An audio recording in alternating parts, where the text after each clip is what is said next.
Thank you so much, John, and thanks to everyone for joining today.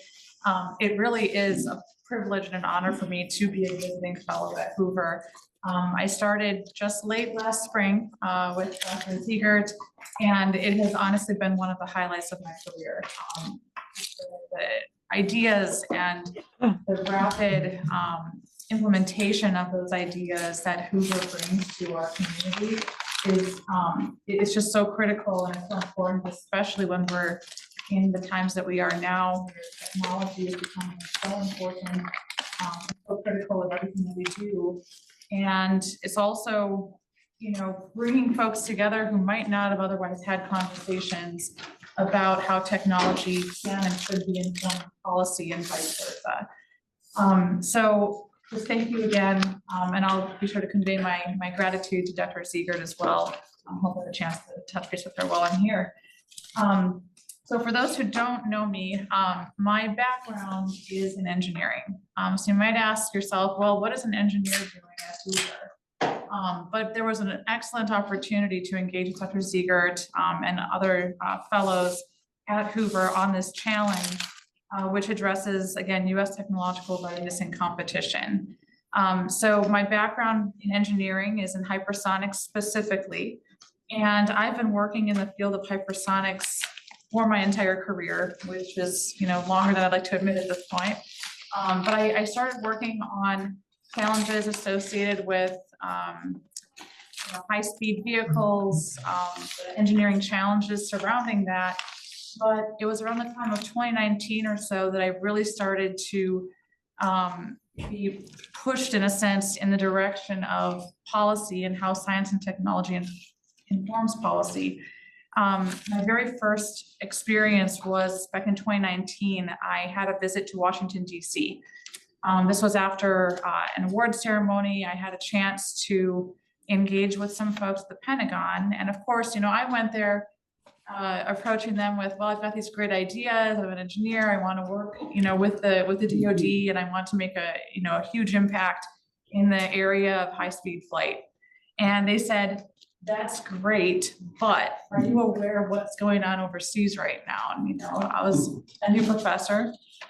I'd have to say my geopolitical situational awareness was not as good as it is now, but I was quickly brought into that space.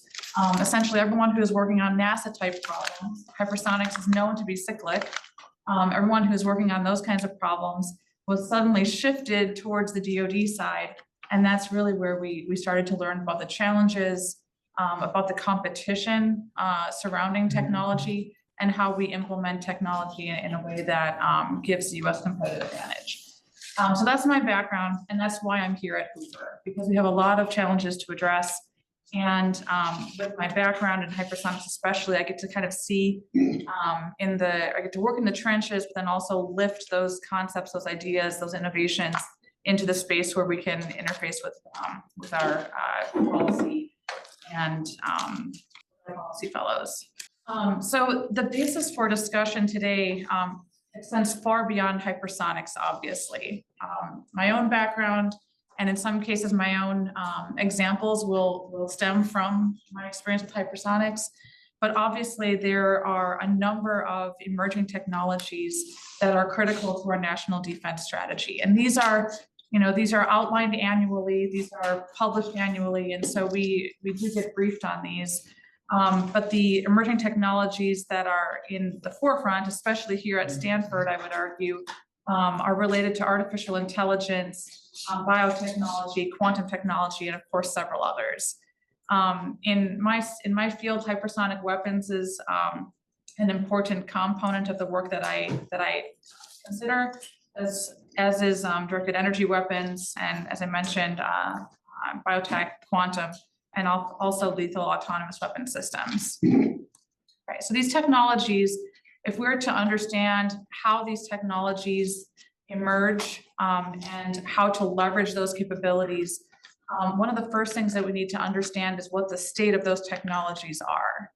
And there's a formal process by which we basically assess technologies, and we consider the technology manufacturing and integration readiness levels. We call them the readiness levels, the RLs.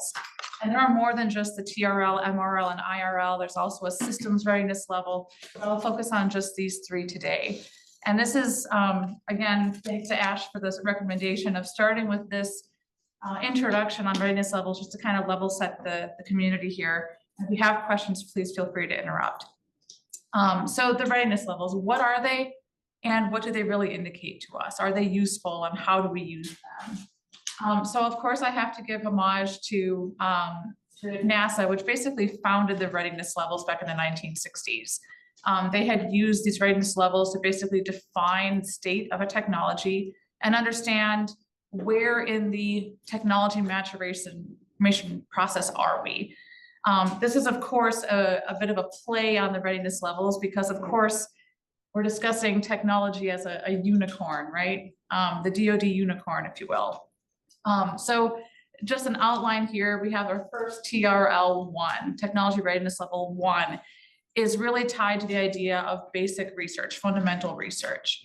So it's exploring ideas of what within the realm of possible, so within the laws of physics, within the periodic table of the elements, what kind of technologies could we possibly envision developing and then expanding in the future to enable new capabilities for our missions, right?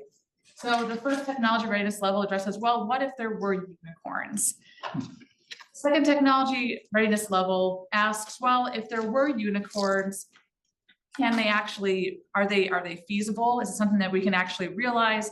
And of course, that has to be grounded in physics. We can't violate laws of physics in order to bring a technology to bear. Once we finally have theorized and even demonstrated existence, I've changed this from drawn a unicorn to actually demonstrated existence of a unicorn. And we have our third TRL, which finally says, okay, this is what we had envisioned it to be. This is what it looks like. This is how we design it. And if we want to move forward with an actual implementation, we then need to take that drawing and make it realizable. So TRL 4, we basically say, well, we don't have a unicorn, but if we had a unicorn, what might it start with? So let's take a horse. And if we have a horse, let's go ahead and place a horn on that horse so it at least emulates a unicorn. It's not a unicorn yet. We don't get a unicorn until we get out to TRL 5 and TRL 6. So we take our horse outside, and at TRL 6, now we just start calling this horse with a horn a unicorn. Okay. So finally, once with the TRL 7, we're asking, well, what can we do with this unicorn? If we can design it, if we can realize it, what can we actually do with it? So TRL 7 says, well, the application might be launching this unicorn into space. Can we do it? We're not really sure, but we can at least try it. So we're pretty sure we can make it. TRL 8, OMG, it survived. So that's demonstration, of course, that this unicorn can actually function in space. And then finally, TRL 9, our reference design incorporates high heritage space unicorns. Okay. This is obviously a very playful example. And this is, of course, taken from a good friend and a VC firm from a LinkedIn post. But in reality, these were. I don't know if NASA would like that character. Well, they had a very rigorous set of readiness levels. Yeah. This is much more in line They with. did get us to the moon on time. Yes, they did. Probably not through a unicorn prototype, but yes. Yes, in fact, NASA, I mean, the work that they did in defining these readiness levels has just been instrumental. And if anything can be said about a success story, that is one of our success stories, that readiness levels, they require inputs, they require care and crafting, but they do quantify how ready a technology is and what we can do with that technology. So as far as the TRLs go, I have a few tables here. This just shows technology readiness levels. Their levels are from 1 to 9, the definition, and then the description. Again, TRL 1, that's really founded in this idea of basic research and basic principles. So this is stuff that we see every day in our university labs, in our DoD labs. This is the kind of work that's basically connecting physics with what we know to be possible and seeing, well, how much further can we push that with engineering design? So this is our lowest level of technology readiness. And once we get to TRL 2 and TRL 3, we're starting to think about, well, what is this technology concept and what are we actually hoping to do with it? So at that point, we see that invention begins and what they refer to as active R&D. So the TRL1 is really basic research and development. TRL2, TRL3, those start to get to the point of what we call active R&D, meaning that we're finding uses, applications, and possibly making connections to end users, but we're still years off from an actual fielded capability or a deployed capability. In TRL4, we basically work our way up to what we describe as a component. So rather than just having a technology operate kind of in a vacuum or in isolation, we want to see how this component or how this technology plugs into a component and how it can actually be used in a setting that's representative, right? So initially, these technologies are developed in pristine laboratory environments, but ultimately, if we want to be able to use these in our everyday lives, we have to be able to expand beyond a pristine laboratory environment and actually demonstrate how these technologies function in relevant environments. So once we get to the relevant environment in TRL5, we see that the fidelity of technology workflow increases significantly. So it's not just a matter of onesies, twosies, or one-off technologies. We're actually looking at something that interfaces, it has inputs from a representative environment. Once we get up to TRL6, we see systems and subsystem models, and we get to the prototype phase. So we actually have a demonstration of what a working technology or working tool could look like. And once we get up to that point, we're really operating what we call an S&T environment. So the DoD likes to refer to this sort of technology maturation as either an R&D question or an S&T question.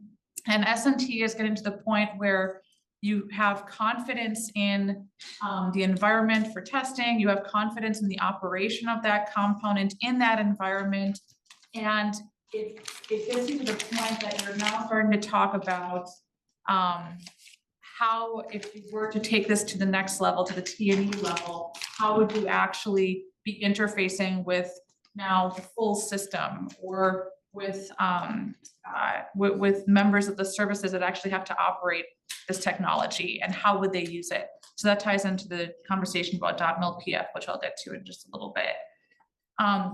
TRL 8 and 9, here we're approaching systems that have been tested, qualified through test and demonstration, and then finally for operational tests and evaluation, that we've actually demonstrated the system through successful mission operations. Okay, so in order for us to take these steps through technology maturation and work our way from TRL 1 up to TRL 9, there is a huge amount of coordination required, foresight is required, and years and investment is also required. So generally speaking, when we're operating at TRLs 1 and 2, we're looking at kind of like a 3 to 5 year investment, and working with TRL 9 requires sustained investment that goes, across the basic research programs, but also into the transitional programs, and then finally into acquisition programs. To accompany the TRL, the technology readiness level descriptions, we also need to consider our manufacturing base. So the manufacturing readiness levels basically give us a lexicon and a structure or a plan to take a technology that's identified and provide the support, if you will, the infrastructure to actually bring that technology to a place where you can produce at scale. So I guess the key word here is production at scale or manufacturing at scale. So again, the MRLs in this case go from 1 to 10, but generally they keep pace with the TRLs that I outlined on the previous slide. So I'm not going to go through all the details here. You can take a look at the descriptions and kind of read through them yourself.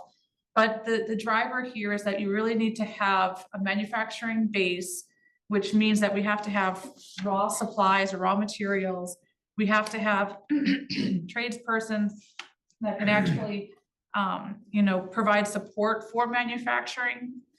At scale, of course, means that you need to have that full supply chain established, and then all of these pieces and components have to be integrated. So it's not just about building the parts, it's also about building the entire component once we've established its utility. Excuse me. Does that happen concurrently with the technology development or after the technology's been developed? That's a good question, and it does depend on where they see the need being driven. So if you were to look at a technology requirement, so I'm going to go back to hypersonics because that's one that I've seen firsthand. When we're talking about developing a certain component on a hypersonic platform, we know that we can develop a prototype. Prototypes have been developed, they've been flown, they've been proven. When it comes to actually deploying them in the sort of .mil PF framework and making them effective in a battle space, then we have to think about, well, how many are we going to need? How quickly do we need to be able to launch? If we are depleting our stock, how rapidly can we replenish that stock? And so those questions are ultimately going to drive when the manufacturing entity, or when that piece comes online and how it supports the technology readiness. So if we are sprinting towards a program of record, for example, or if we want to have a certain technology fielded by a certain time, then you do need to have leadership sort of anticipate when those need to be brought online. And just as an example, there have been executive orders that are essentially enabling manufacturing at scale in anticipation of technology readiness to reach, you know, level 9 by a certain fiscal year, for example. So it's a very long, a long answer, but hopefully that helps to at least provide the pacing requirements. Okay. So we've gotten through TRLs, MRLs, and the final piece is the integration readiness. I'm sorry, I skipped past that one. This one is really addressing an important aspect of technology insertion. So if we're fielding an entirely new capability and there's you know, a need to deploy that capability with an existing vehicle or with an existing platform, then integration readiness is absolutely imperative.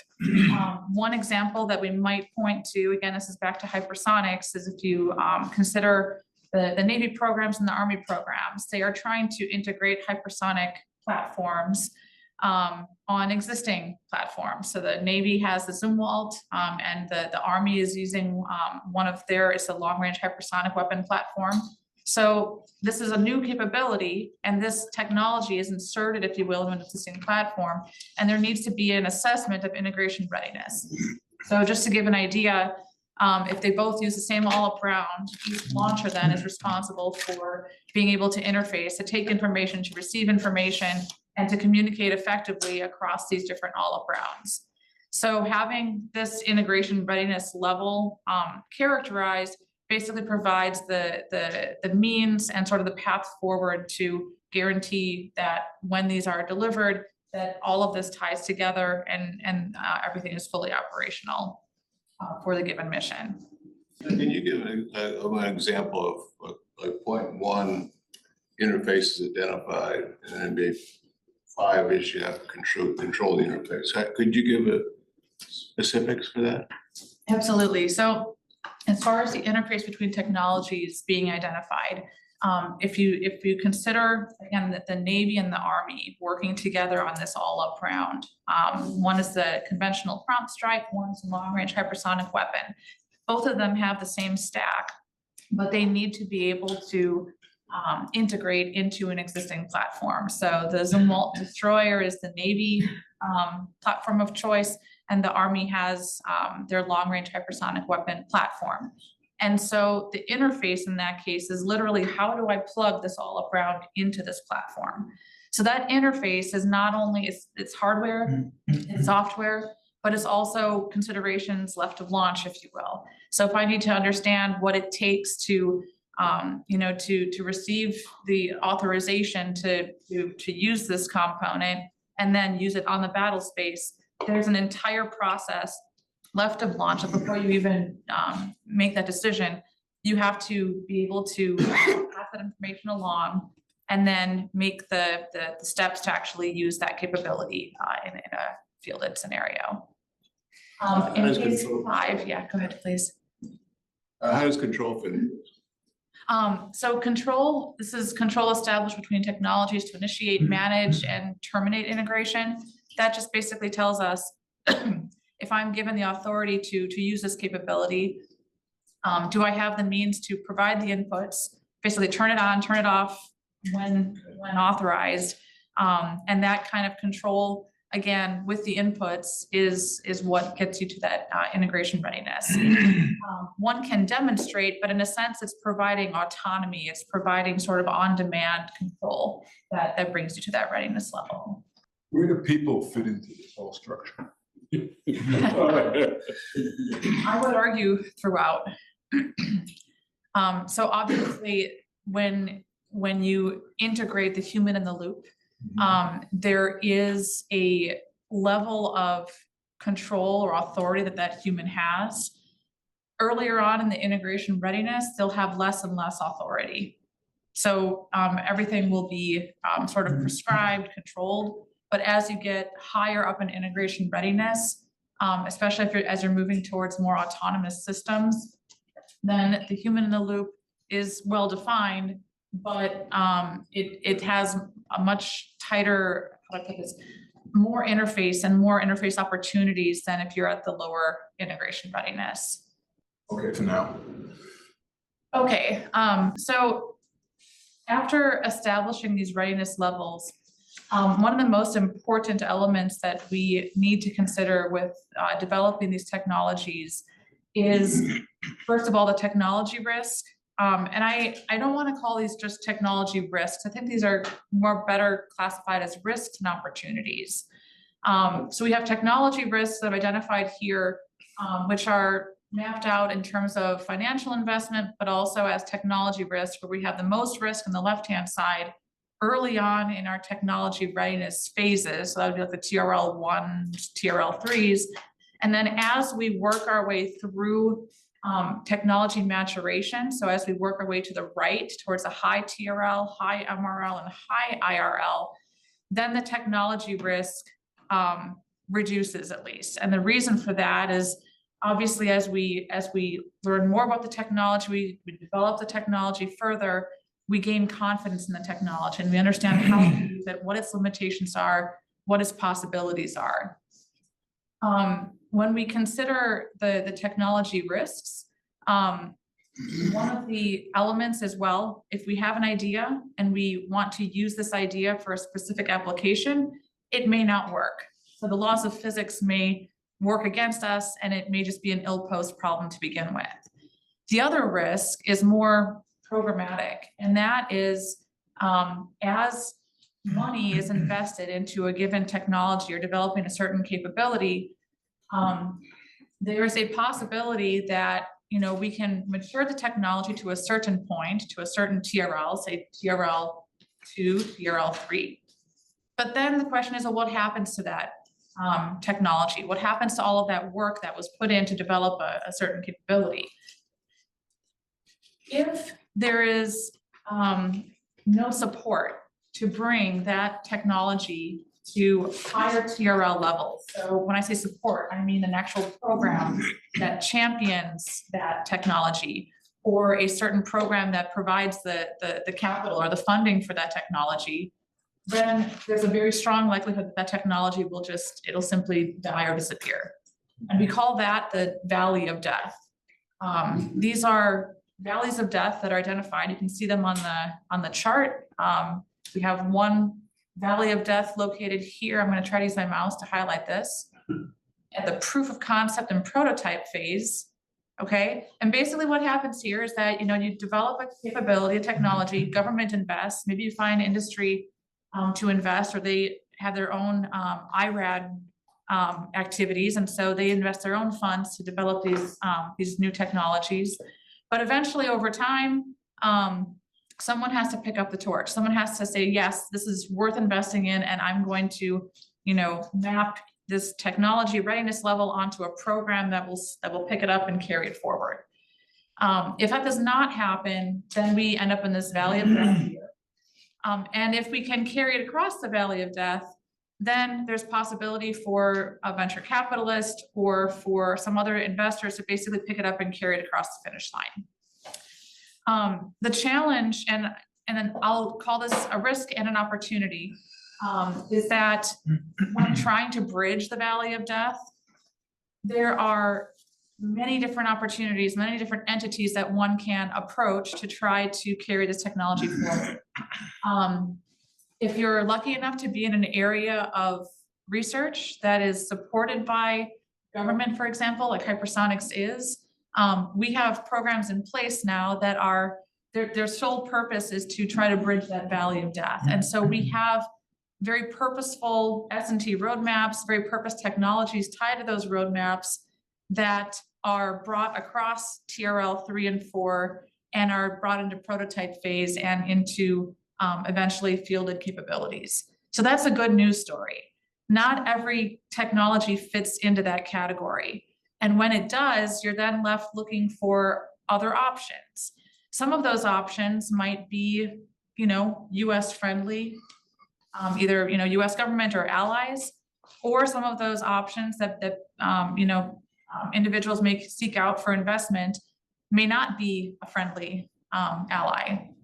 And when that happens, we have seen evidence of technologies basically being invested by foreign entities that basically leverage these technologies and capabilities and ultimately end up working against the US and our allies. So I call that a risk, but I also call that an opportunity.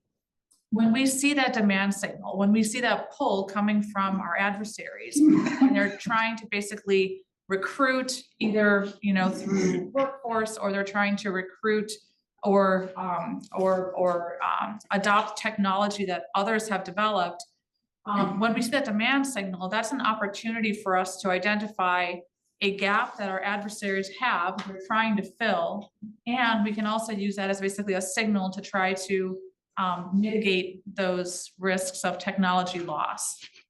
So the valleys of death for the TRLs, I would argue, are both risks and opportunities.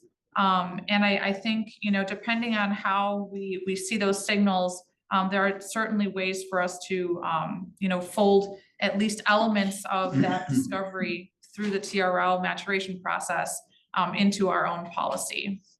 That's a great, the replacement of this is true, this picture too, the replacement of the government. Sorry, can you repeat? You have the government being replaced by venture capital. It doesn't happen automatically. No, not at all. And do we want that to happen with hypersonics? A commercial phase for. That's an excellent question. So to the first point, John, this chart is an example. This is taken from an energy sector. So I completely agree with you that government, especially in hypersonics, that's present throughout the entire maturation cycle. Do we want venture capital to supersede, if you will, government investment? That's a very good question. And I don't know that I have a great answer for that. I think that's a perfect question to pose to our economists and policy experts. And the reason I take that position is that government is known to be methodical and in some cases slow. If there's a way to accelerate technology maturation and accelerate innovation and adoption of new technologies, then I think that can help to accelerate our technological readiness. But at the same point, when government oversees and sort of manages technology maturation, they basically can control those levers and determine to what extent technologies are open, to what extent we protect that information, And so that's an important component of maintaining advantage, right? If we go to the venture capitalists, if we go to the private sector, again, IRADs are one example. Their innovation cycle can actually be considerably shorter than what we see on the government side, but there's limited ways to protect that information and to ensure that it doesn't get into the wrong hands, so to speak. So I think there's a bit of a tension there, and the question is, well, which one is the right way to go? Now, I recently saw the movie Oppenheimer. Yeah. Now, that didn't seem to be a case where the government was slow. Because in about 3 years, we went from a physics paper That's right, yes. to production at scale. So it's a matter of will and resources. Exactly, and that's an excellent example. In the case of, so there are a number of considerations I think that have to go into that equation, right? When there is a demand signal, when there is an absolute need and an urgent need, then yes, there are mechanisms like OTAs, for example, are the most, I guess, modern mechanism that allow us to accelerate when needed.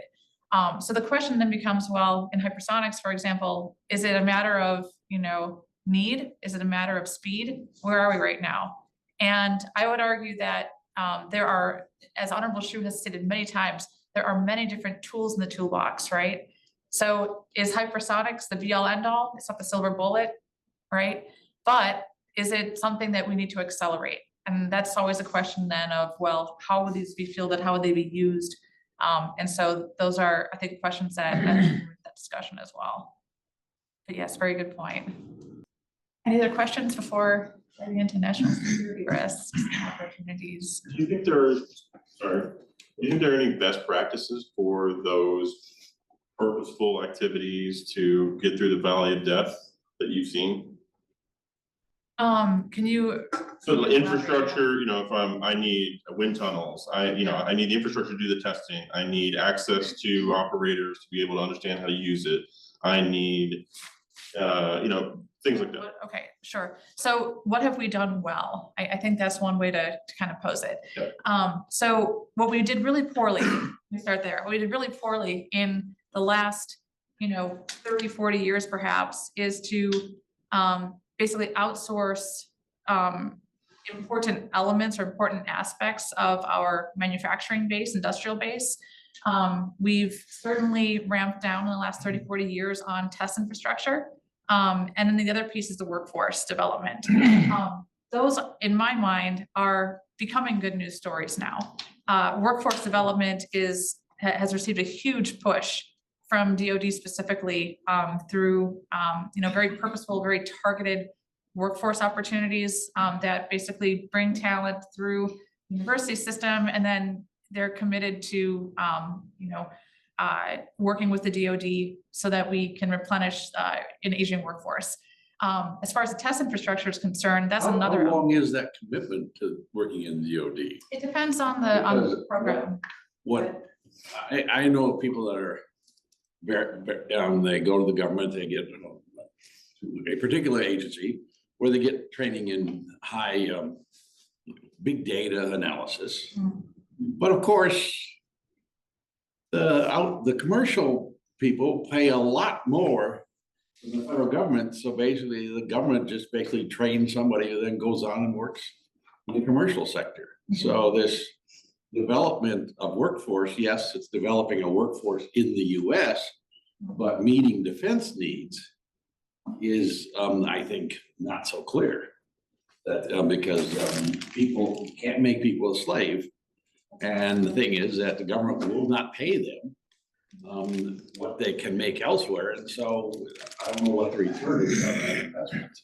Yeah, so as far as the workforce, that's an excellent point. And we've seen that as well, that there's a demand signal, and students also see, what the opportunities are. So then they make that choice, do I want to stay work for the defense industry, or do I want to go private?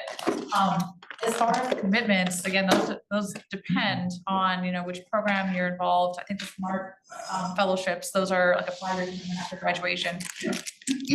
There are also like other activities that are, well, let me just say that in the defense industry, private sector does very, very well with recruiting students, especially in hypersonics. We've seen clear evidence of that. So there is a demand signal there.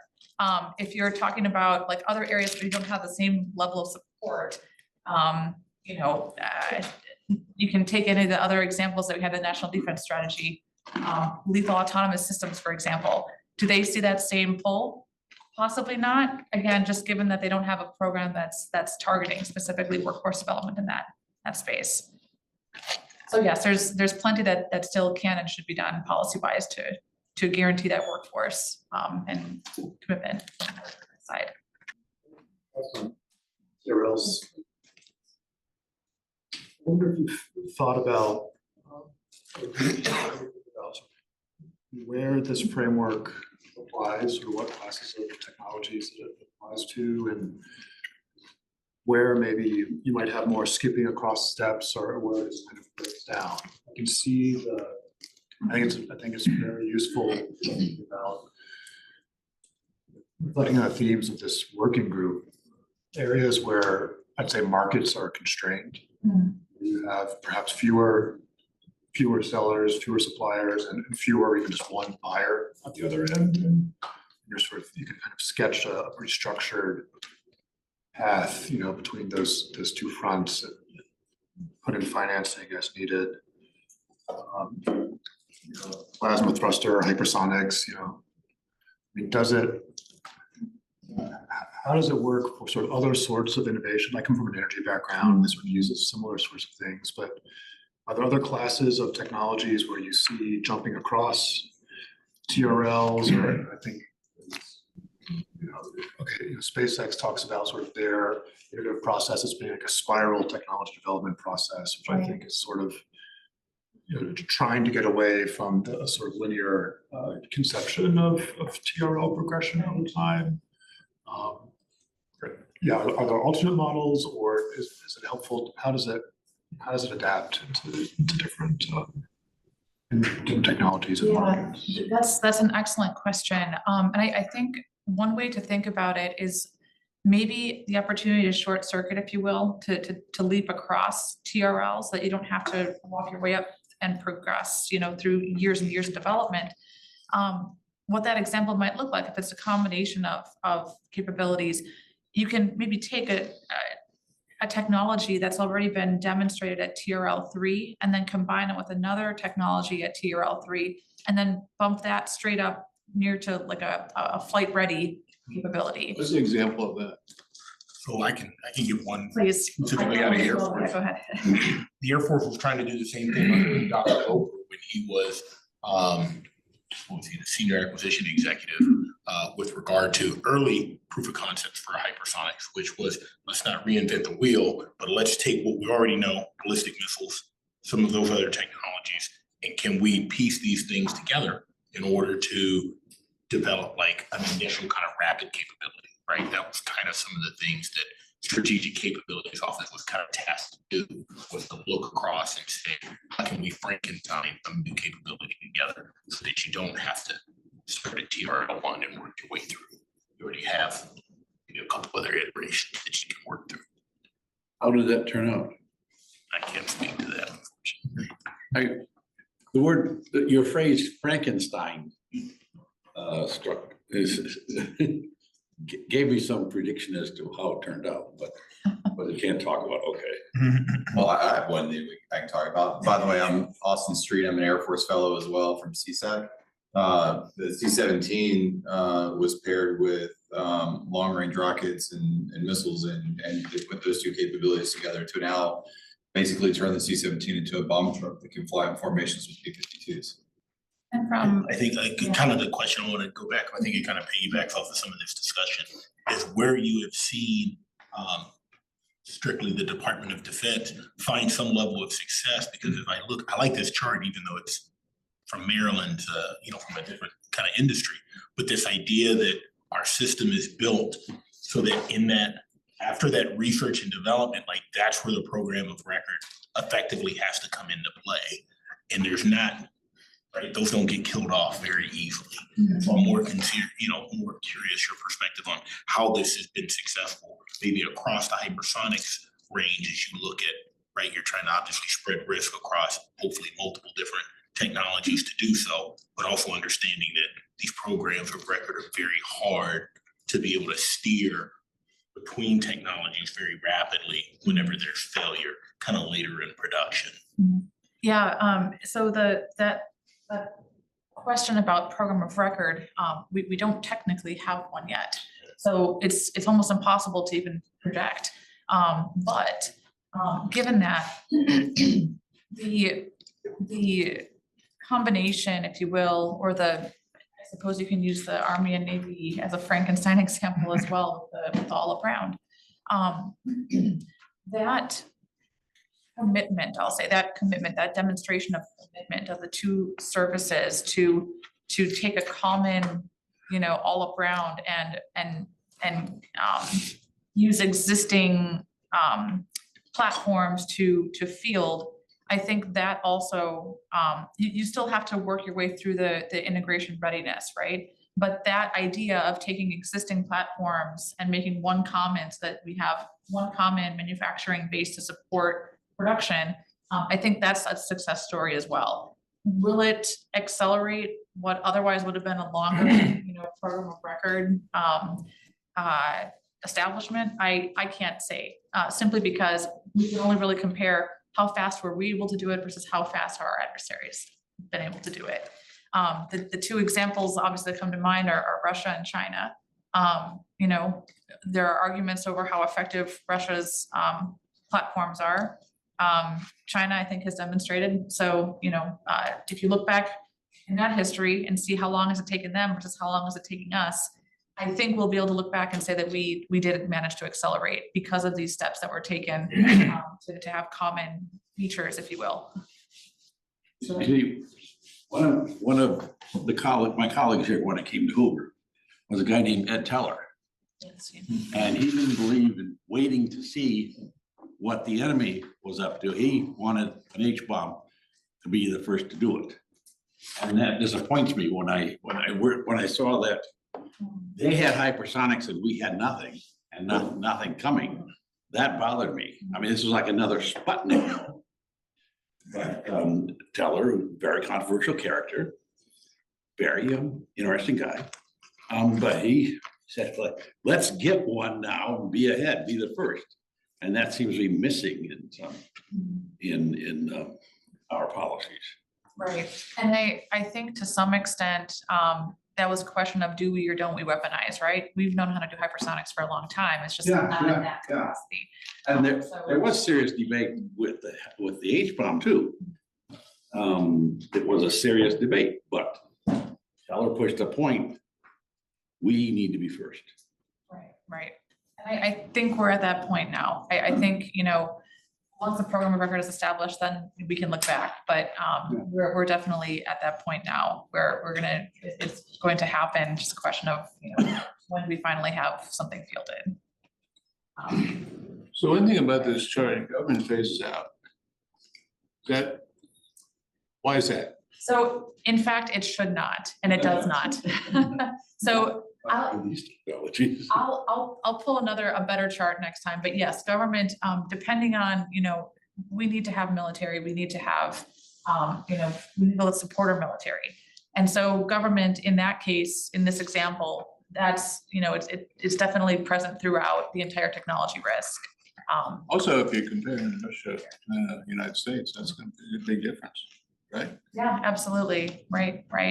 And I mean, China is, of course, evolving as they acquire more and more of their private sector and basically fold that into government or fold that into the military sector. You're going to be seeing a much larger swath of involvement, depending on how the U.S. pursues either, DoD related technologies or others. That will determine that balance, of course. And so a few good examples, of leveraging private sector, of course, DIU has been, very successful in leveraging the private sector technologies and bringing those to bear for defense. And so that might also change this, the ratio as well. Only time will tell. Kelly, real quick, just to keep pulling the thread on this one. So as you look at more and more of these dual use technologies and the government venture capitalists, in some cases, they're now switched. We have the VCs actually doing most of the initial thing. Does that create more opportunities, or what does that do there? I'm thinking things like space, cyber, where you mentioned the SpaceX, that wasn't government investing in return flight or automated flight safety. That was completely industry. So I think that's exactly how we're going to innovate faster and to identify emerging technologies and bring them to bear sooner. Again, that sort of tugs at that tension of how do we then, ensure that investments, if government does invest, how do we ensure that those technologies are protected and that we are not essentially shooting ourselves in the foot S&T wise? So that is going to be, I think, a very important question to address. I'm not a policy person, but I'm happy to have those conversations with the very smart policy folks to help understand what that balance needs to look like. So again, DIU is they're very much setting the stage for what that conversation needs to be. And again, they've just done such a good job of identifying and then pulling in those technologies from the private sector.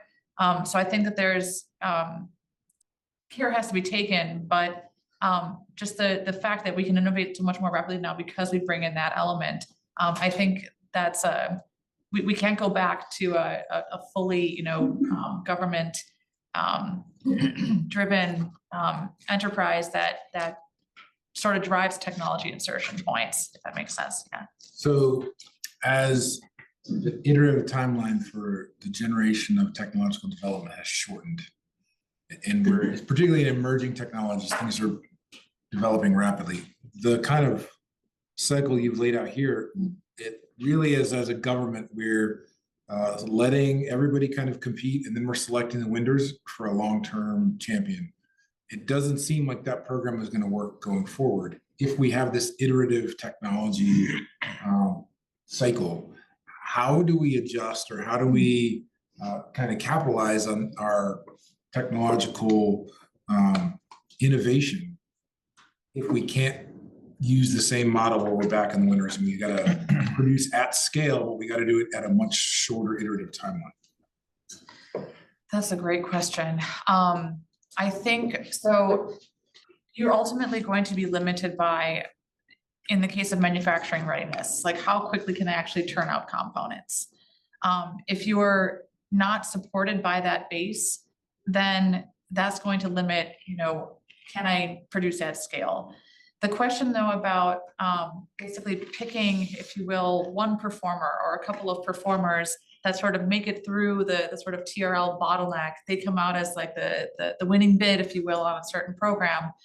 I guess I wouldn't consider that like a failed model, simply because you do have to have competition and there are limited resources.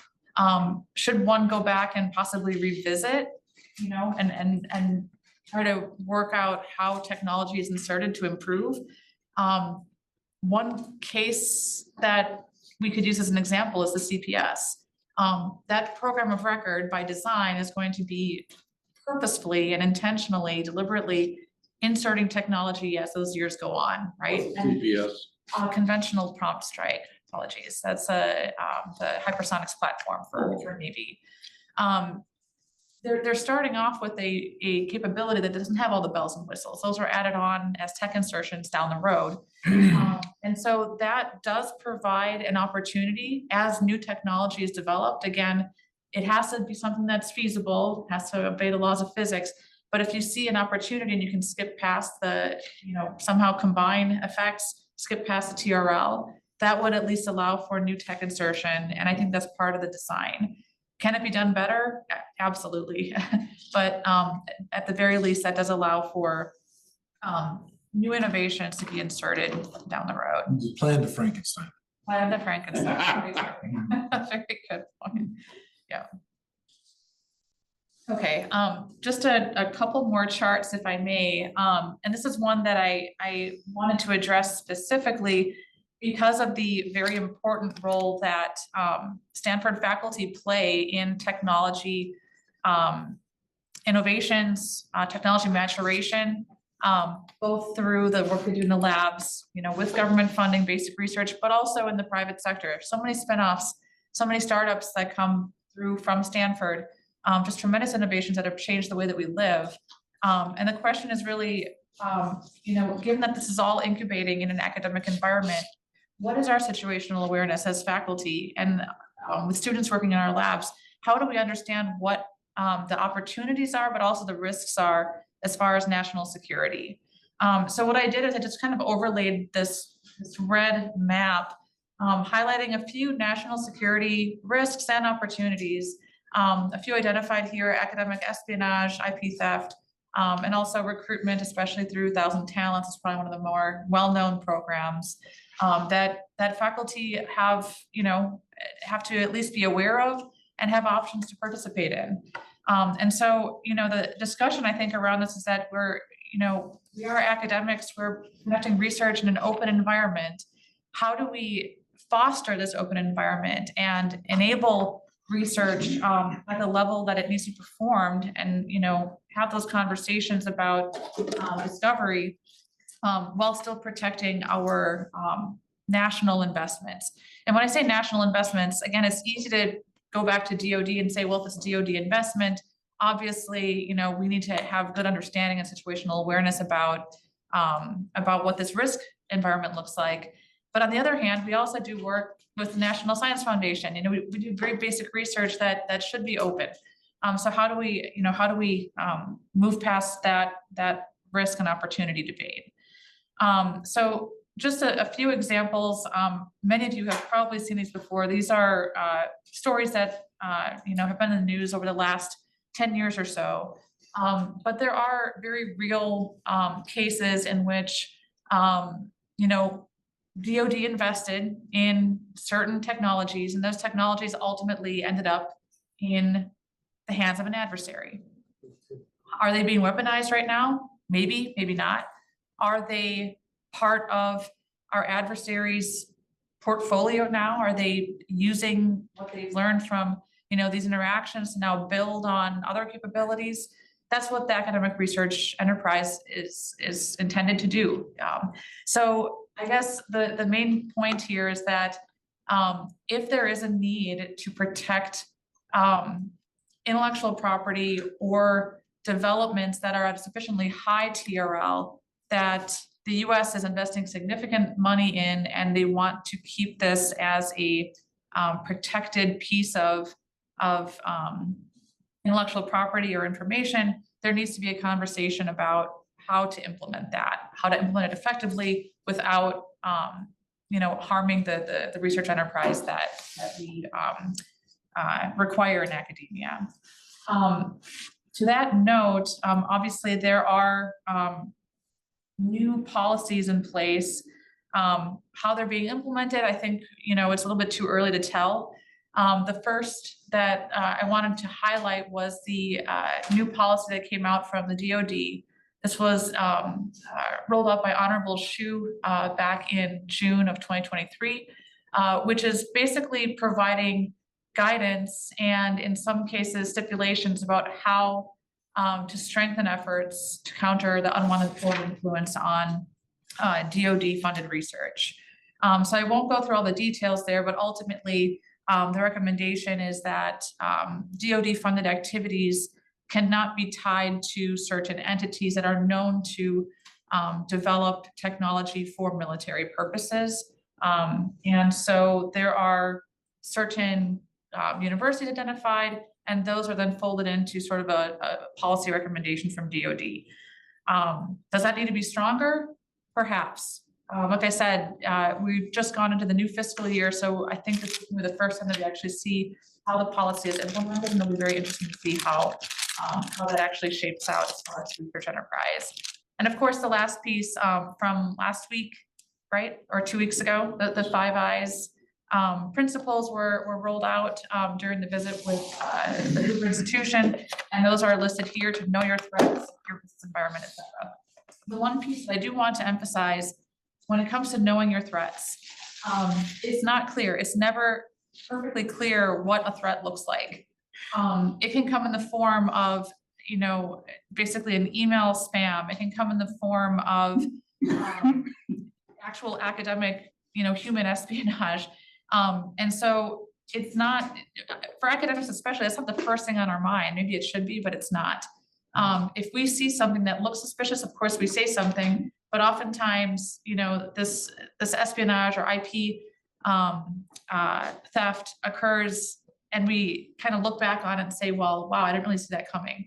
So I think it's not enough to just say you have to know your threats. We have to actually understand specific examples of what those threats are and what to do about them before it's really too late and we've lost technology to adversaries. Okay, so just a final note, in order to make these leaps across the valleys of death, I think we have 3 key items that we need to underscore. The first is understanding our technological need. So it's not enough just to develop technology capabilities. We have to understand how they're actually going to be adopted. That will at least provide connective tissue across that valley of death. Workforce pipeline obviously is important. And then we need to have technology transition advocates, or at the very least be informed of what the .mil PF requirements are so that we can make more targeted technological innovations. And then finally, for protecting technology and innovation, again, I think there's a need to strengthen the requirements for the DoD funded activities. All of that is tied back to Honorable Shu's policy from June 2023.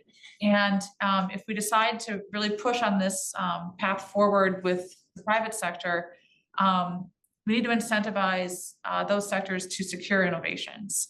How that is done, obviously that needs to be another conversation, but I think it's an important piece. So I'll end it there. Thanks everyone very much for the discussion and questions, and happy to continue discussions. We've got a few minutes left.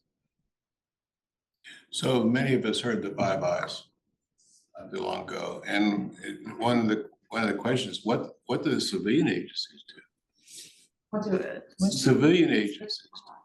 You had some civilian agencies on the table, FBI director. So do they fit into this? You didn't mention this too much. Where does that fit in? What do we do that are not currently involved?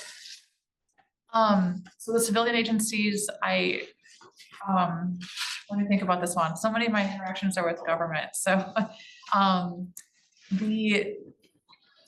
there needs to be a guideline in place for what protection means. From government, it's relatively straightforward. So, we have classifications on the research that we conduct. If it's with private sector, most of the conversation is around non-disclosure agreements, intellectual property. So there's protection in that sense, but it's not protection in the sense of Just on that issue, I mean, it's in some of the conversation earlier, so we're talking about securing the sort of DoD funding so much outside of DoD, that security and stuff. Okay. That's almost a diminishing wedge in terms of the issue. Like what are the responsibilities elsewhere? I just reflect on like one issue that's live today, and I don't have the right take on this. Is like a question of outbound investment controls in the private sector. Treasury has institutionally, Treasury has basically said we don't want this, we don't want anything to do with this. It would would be falling under their authority, and they for better or worse, they see themselves as encouraging markets and exchange across borders as well. In the private sector.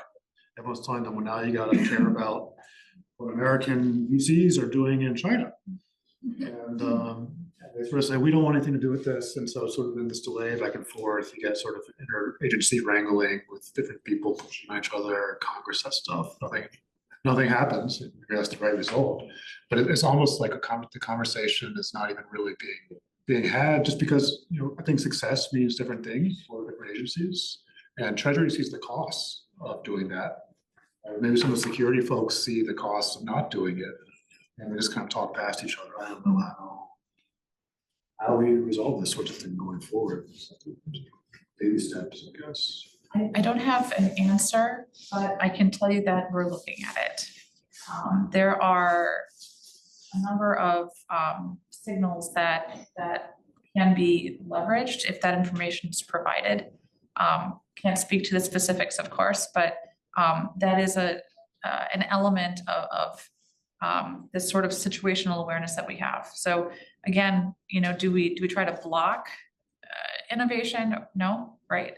Or do we try to gather information from it, characterize it, right? And so that is one element that I think should be used to understand for situational awareness, what are we dealing with? You know, where are the gaps? What are we seeing for demand?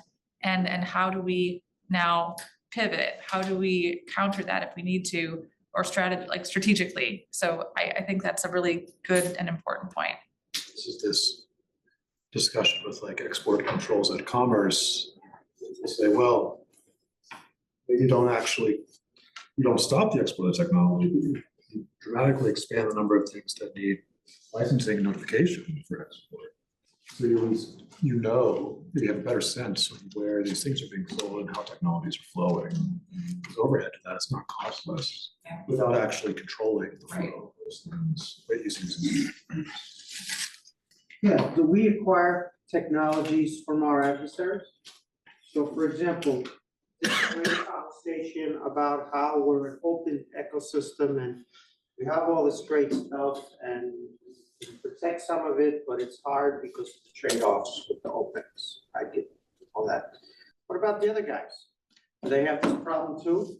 Or do they not have technology that we need to acquire, or are we unable to acquire their technology? Is this specific only to the United States, in other words, the presentation we made? Or could we have the same presentation in Chinese language and Russian language? You have 6 eyes. Yeah, excellent point. You're very correct. I am speaking from the blue side. The same conversation can be had from red. Yep. Right, and so maybe there are some lessons from that other side, as it were, for us, both positive and negative. Maybe we can't talk about that because there's a veil of secrecy over some of the key issues, which is fully understandable given what's at stake. But I just wonder, sometimes we seem to think that we uniquely have these problems. And why doesn't the other guy have the problems? Or how come we only have these problems? I wonder if that would help to open that up a little bit. So that's an excellent point. And to that point, that is directly tied to activities that I pursue, basically to understand. Again, we don't want to block innovation. We want to understand so that we can strategize and leverage, right? If we can leverage that information that we have, so everyone spies on each other, right? Let's just take that as an assumption. If we can leverage that information in a smart way, strategically, that can and should, I would argue, give us an advantage. So we should use that information, for sure. I've got to stop. Thank you so much for your wisdom words.